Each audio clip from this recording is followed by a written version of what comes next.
You're listening to the Mastering Money in Midlife podcast, episode 13. Welcome to Mastering Money in Midlife, a podcast for midlife women in business to overcome financial anxiety and make more money without burning out or sacrificing their families. Join certified life and money coach Debbie Sasson as she shares practical business strategies and mindset shifts that help you dissolve the money blocks that keep you stuck in a cycle of under-earning and under-saving, sabotage the growth of your business, and prevent you from building the wealth that you desire. Hello, my friends, and welcome back to the podcast. I've missed you. Now, you might not know this because one podcast episode drops every week, but I actually haven't recorded a podcast in a whole month. During the month of January, I spent 3 weeks in the United States. I left on the 5th or 6th of January. I flew to Los Angeles to visit my parents, and I spent over a week and a half in Los Angeles. And then I flew to Kentucky, where I was for another week, and I was with my mastermind for 4 days. And then I stayed a few days extra before I flew back to Israel. And I actually got back to Israel a week ago. Now, by the time this podcast drops, it's going to be 2 weeks. But when I arrived in Israel, I actually discovered that I had COVID. I don't really know how that happened because I had 6 or 7 tests, COVID tests, when I was in the United States, including one the morning before I flew back to Israel. And every single time I was negative. But upon arrival, I was tested COVID positive, and then I had to be in isolation in my home for 5 days, which was fine because at the same time, my husband also had COVID. And thankfully, we really had mild cases. My case was less than a cold, like the common cold was more severe than any symptoms that I was experiencing. And my husband had like the headache thing. I've heard that people experience like really painful headaches, and he had that. He was taking ibuprofen like around the clock. But really after 5 days, both of us felt 100% fine.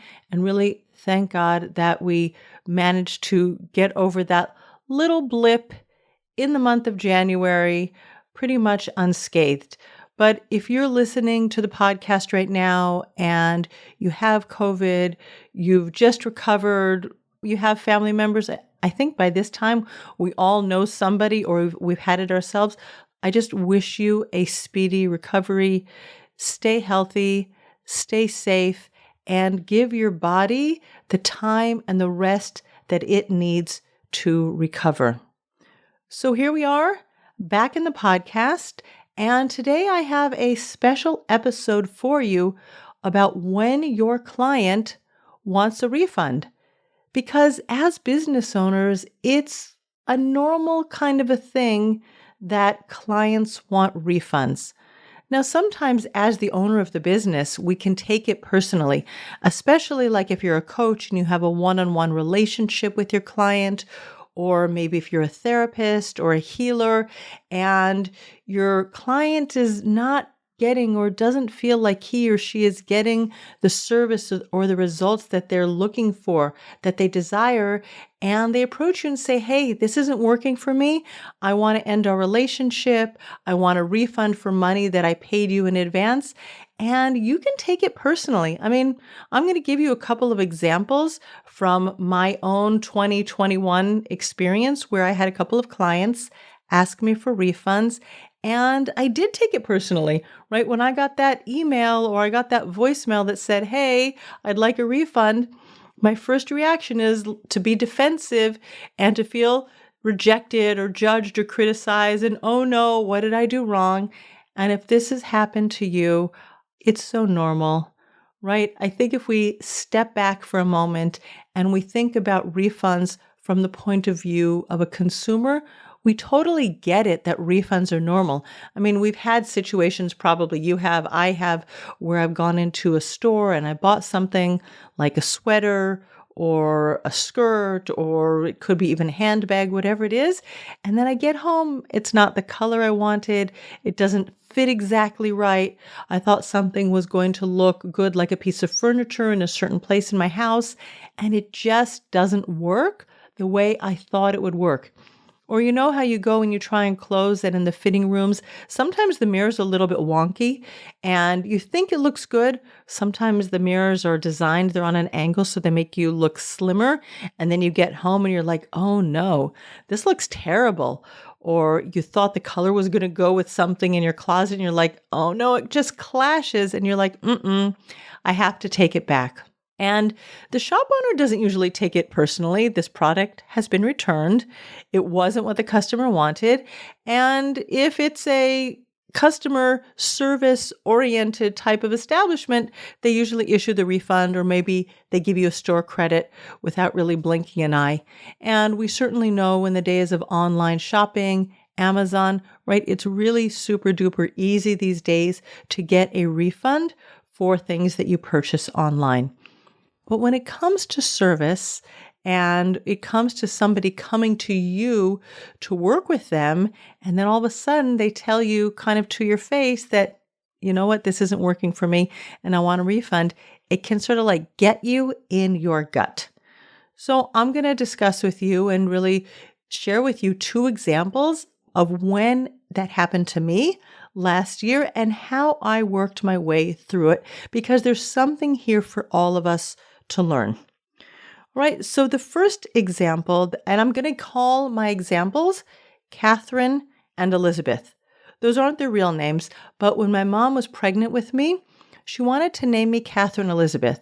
She also wanted to name my older brother Catherine Elizabeth. That was a boy, so that didn't work out.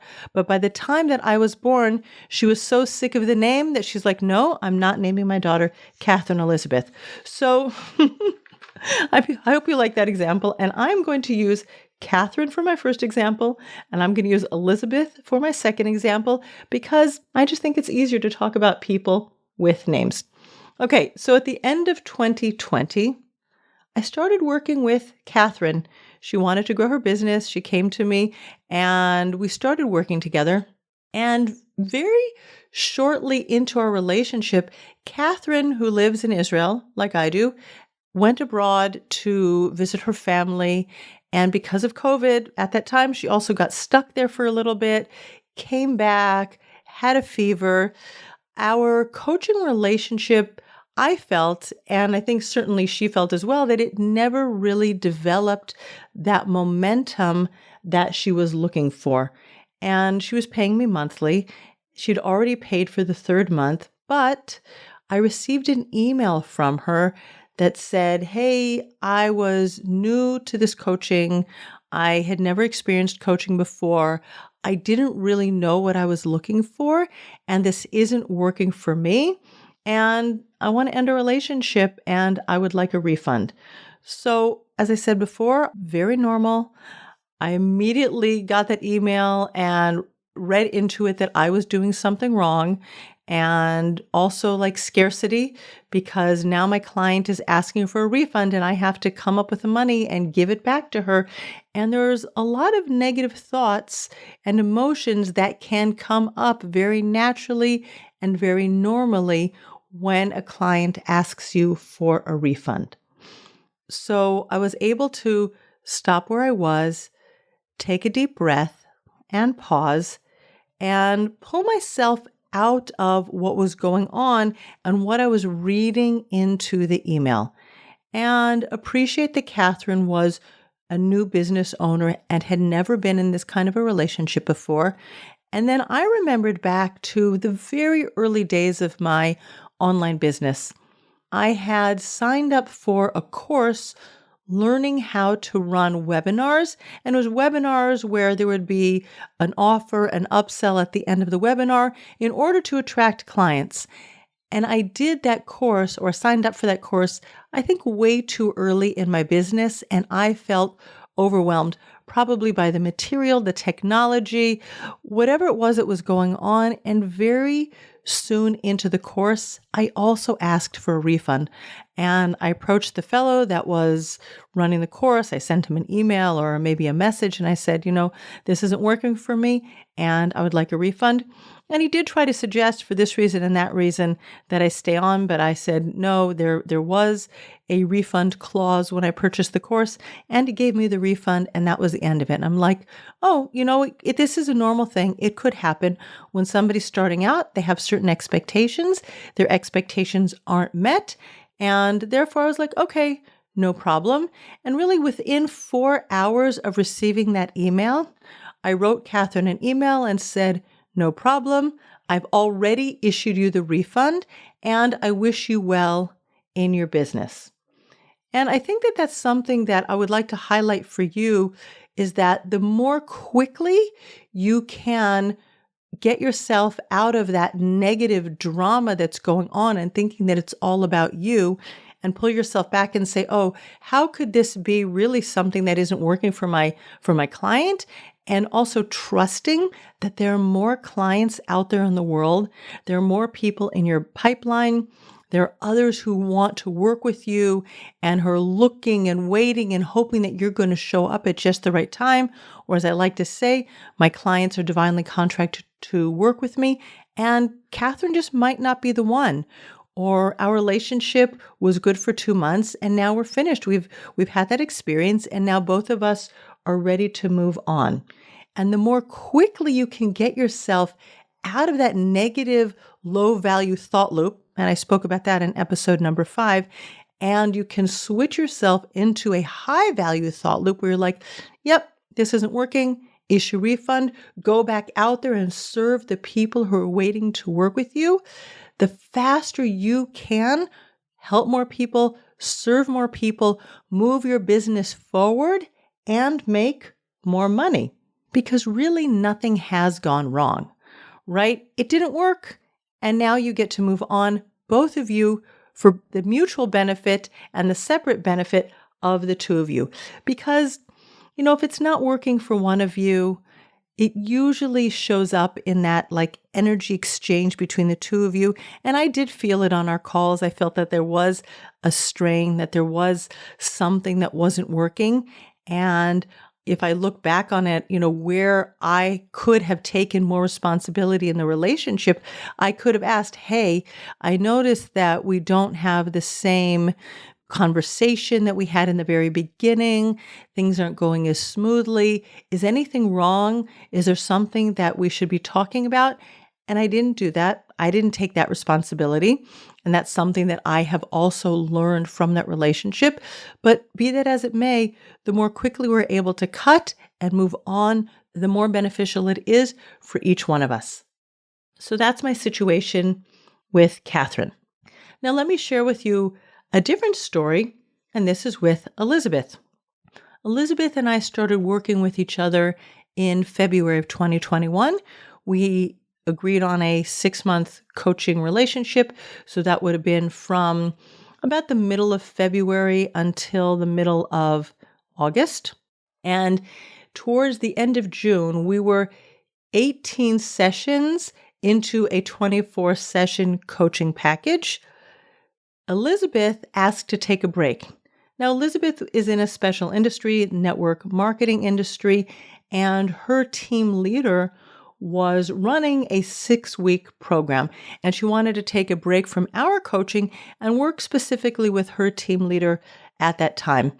And I was like, okay, that's fine. I understood that, she's a mom and she needs to work in her business and she needs to be part of this other coaching environment that was going on specifically for network marketers. It made sense for me, and I was perfectly happy to let her take the break. And then 6 weeks later, we would resume.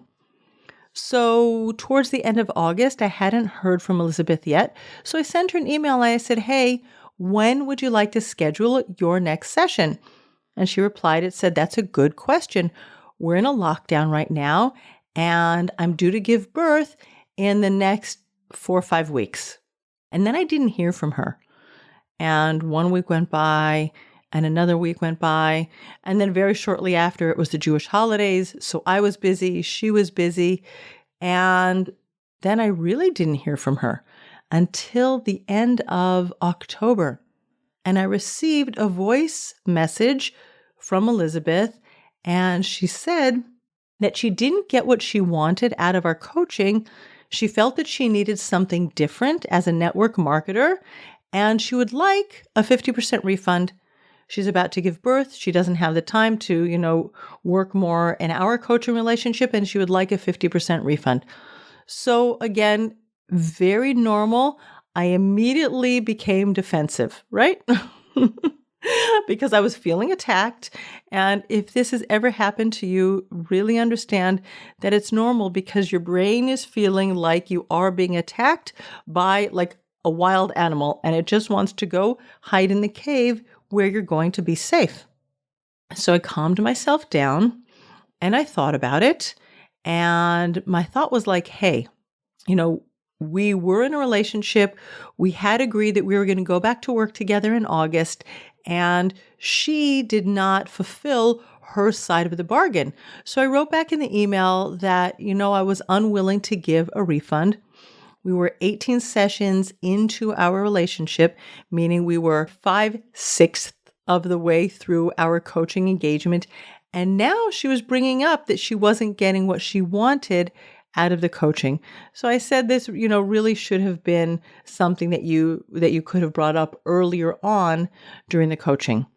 And so I received an email back from her with all sorts of reasons why she felt that she wasn't getting what she wanted out of our coaching relationship. And one of the things that she said is that she felt intimidated. And I really looked at that. This is where I had learned from my previous experience with Catherine, where I didn't dissect what had happened in the coaching relationship and where I hadn't taken responsibility. And when I read that word in the email, intimidated, I slowed down and I asked myself, how did I create that? Like, where would I have taken more responsibility, or where did I create that situation where there was a disconnect between me and Elizabeth in our coaching relationship? And I got curious sort of later on in October, which was several months after we had started, and I did not take that responsibility earlier on in that relationship. So I wanted to do that at this point. And then I went to the place where I asked myself, what's the result that I want to have for me from this refund request? And the result was that I wanted to believe that I was doing the right thing, right? And doing the right thing is going to be subjective. It's going to be something that felt right to me. Maybe somebody else could look at it differently and they would have had a different decision, but I wanted to feel complete and with myself, equanimity, that I was in integrity, that I was really thinking about Elizabeth and I was thinking about me and I was taking responsibility and I was showing up as the coach and the leader that I really wanted to be. So I asked myself, if she was feeling intimidated or she was feeling judged, right? How did I create that relationship? And where was I thinking that she wasn't growing fast enough or she wasn't working hard enough? And why had I not taken a step back? And again, I'd learned from my experience a little bit with Catherine about not asking early on enough in the relationship about, hey, I'm feeling that there's like some dissonance here or there's some disconnect between us, right? And when Elizabeth would come to our coaching sessions, she wouldn't have anything specific that she wanted coaching on. And I could almost pinpoint when that disconnect happened. And at that time, I wasn't able to sit in the discomfort of having that disconnect in our relationship. And I wasn't able to take responsibility at that time for having created that or not even asking and not opening up the conversation to ask Elizabeth, like, hey, Elizabeth, are you getting out of this coaching relationship what you came for? And because I hadn't taken that responsibility earlier on, I hadn't created safety for my client to come to me and tell me that she was feeling intimidated, right? That was something because of my presence, because of the way I was talking, because of my state of being, because of my thinking, right? I really did want to be in integrity with how I created that result. I also wanted to allow Elizabeth to take some responsibility for creating the result, that there was like a disconnect between us. Of course, she couldn't understand that that's what I wanted to allow her to do. But it was in my mind that if I don't give her a full 50% refund, right, but I give her the last 6 sessions when we didn't work together, plus a little bit extra as some remuneration for the time when there was a disconnect between us, then I felt that, okay, I had taken my responsibility, but I hadn't issued 50%. I ended up issuing her 33%, like a third of the fee for our coaching relationship. I gave her 30% of her money back. I was like, okay, I took responsibility. And also she could have said to me, like earlier on, hey, this isn't working for me, and not continue to push it away and under the carpet month after month after month until she was about to give birth. And she, messaged me at the end of October and said, hey, I'm about to give birth. I'm not going to have time to fulfill this, coaching relationship. And so please give me a refund. But I took responsibility. I allowed Elizabeth to take some responsibility in my mind, and I issued her that refund.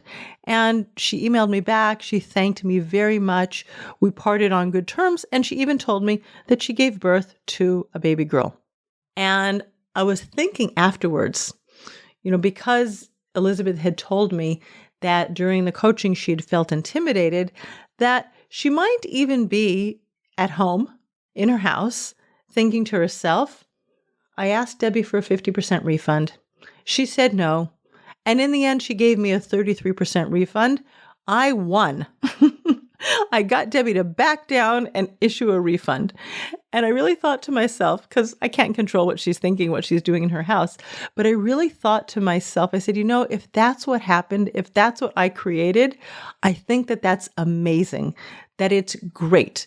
Because if earlier in our relationship, she had felt intimidated and she was unable to approach me and tell me what was going on, and this was the first time she was able to speak up for herself and say what was on her mind and become more empowered, I thought that is a fantastic result. And I would be so thrilled for her that she was standing up for herself and she was getting what she wanted and she was becoming a more empowered woman. And I thought that's great, that we really parted ways with a win-win for both of us. So here are the takeaways that I would like you to take away from refund requests that you're very likely to get from your clients if you continue in business for almost any period of time. Number one is there is a relationship between a buyer and a seller. Whether you're selling products or you're selling services, you have a relationship. And you know what? Sometimes relationships are meant to have a certain lifespan and they don't go beyond these boundaries, right? It could be a 2-month relationship, a 4-month relationship, even though the relationship was supposed to be 6 months or a year, but it could be that you've exhausted the terms of that agreement. Just like if you were like dating someone, right? And you go out for 2, 3, 4 dates and you're like, you know what? We had a good time together. We enjoyed each other's company, but this is not my forever person, right? This is not my forever partner. And it was good while it lasted, but now it's time for us to part ways.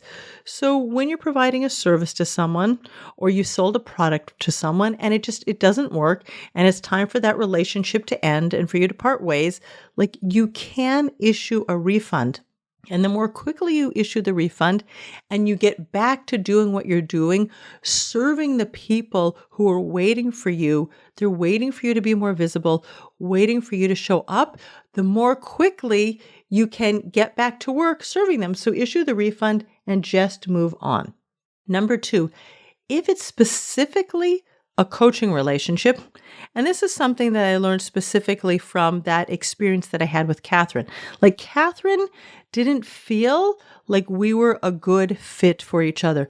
She had ideas about how she wanted to grow her business in 2021, and I sort of saw things a little bit differently.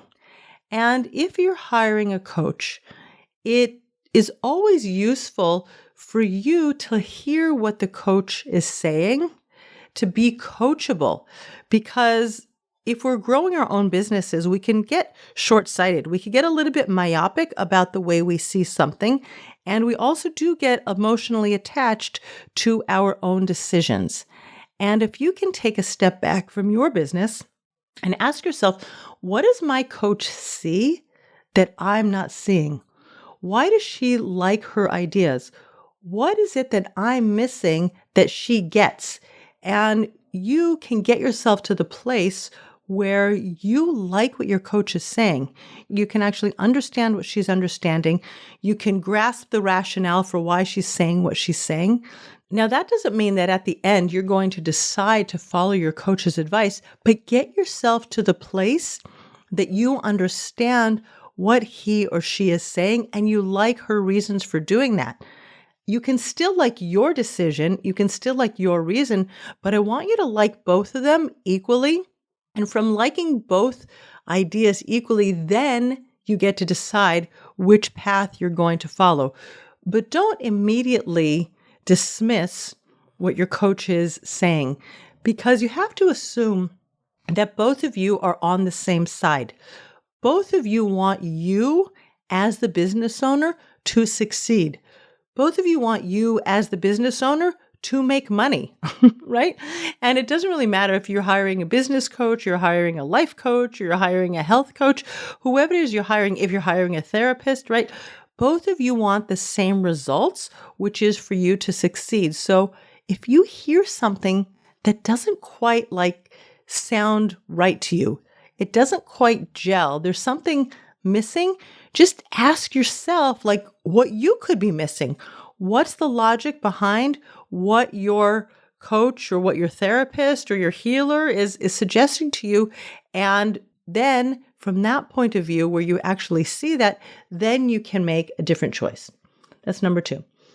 Number 3 is that you don't actually have to like your coach or your healer or your therapist or your doctor, right? And I say this because when my husband had cancer, and I spoke about this in the first episode of the podcast, he had an oncologist who was very arrogant.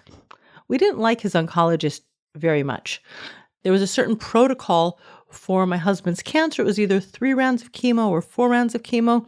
And my husband's oncologist was very adamant that it was going to be 3 rounds of chemo. And when we tried to ask him why, he dismissed us. It was kind of like, because I said so. I don't remember his exact words, but he didn't give us the time of day to explain his reasoning and his rationale.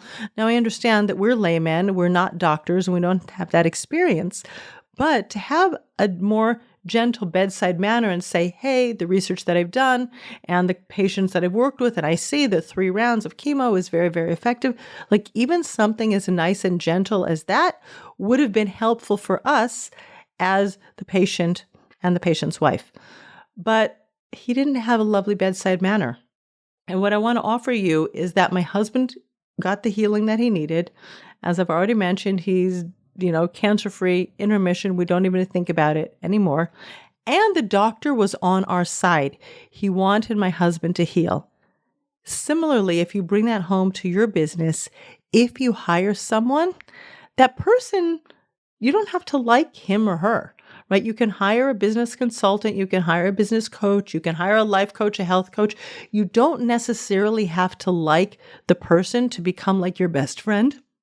Now, it does make your working relationship nicer, when you're civil with each other and you have lovely conversations, but liking the person as a friend does not have to be 100% part of the bargain.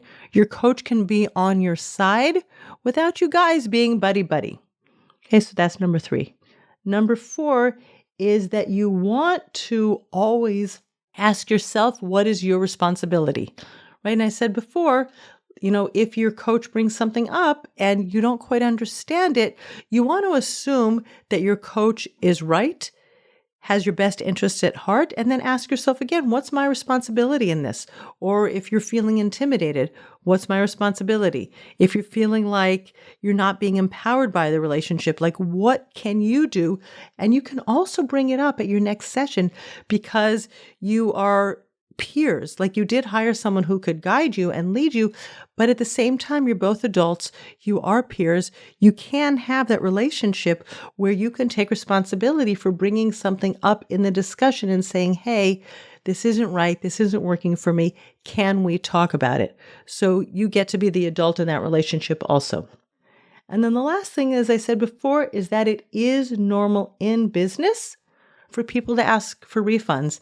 Now, where so many business owners get stuck, and I discussed this in the episode on managing fluctuating income, is that when someone comes for a refund, there is no money available to issue that refund.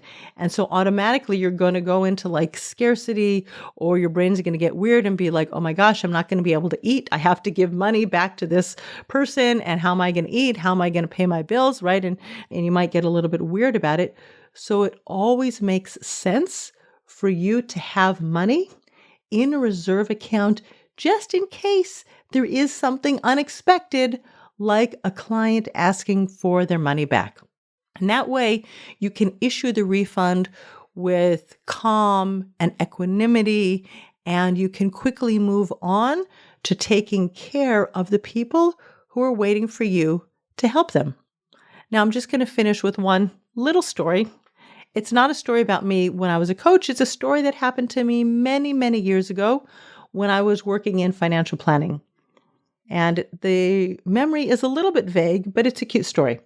I went to visit a woman in her house, an older woman. I think that her son was also there, but my memory is just a little bit faded that I think so, but I'm not 100% sure. Anyway, I met with this woman. We did some financial planning, retirement planning, estate planning, whatever it was. We met for about an hour and a half or 2 hours. And when we finished, I gave her my fee. She wrote me a check, said thank you, and I went on my merry way. Before I got to my car, my client called me and she was having a lot of questions. And as I remember, she was even asking me questions about the fee that she paid. I spoke with her, calmed her down. We were on the phone for maybe 10 minutes, and then I drove home. And that was about a 45-minute drive because from my neighborhood where I live to Jerusalem where the meeting took place, it probably took about 45 minutes. I got home and she was calling me again. And I had another long conversation with her. And I think there was more drama about the money. I hung up the phone. I took the check that she had given me. I ripped it in half. I wrote her a letter and I said, thank you very much. I don't think this relationship is going to work. And I put it in the mail and I sent it back to her. Now, I issued the refund to my client before she even asked for it. And this is just to show you that sometimes relationships are not meant to be. And the more quickly we close them down and move on our merry way, we can show up and we can serve the next person who's waiting for us, who loves us, who you're going to have a beautiful working relationship with, and both of you are going to thrive in that relationship. So remember that. There are always more people out there. There's always more business. There's always more money, and go and serve your people the best way that you know how. That's what I have for you today, my friends, and I look forward to seeing you in the next episode. Bye. Thanks for listening to Mastering Money in Midlife. If you want more information on Debbie Sasson or the resources from the podcast, visit masteringmoneyinmidlife.com.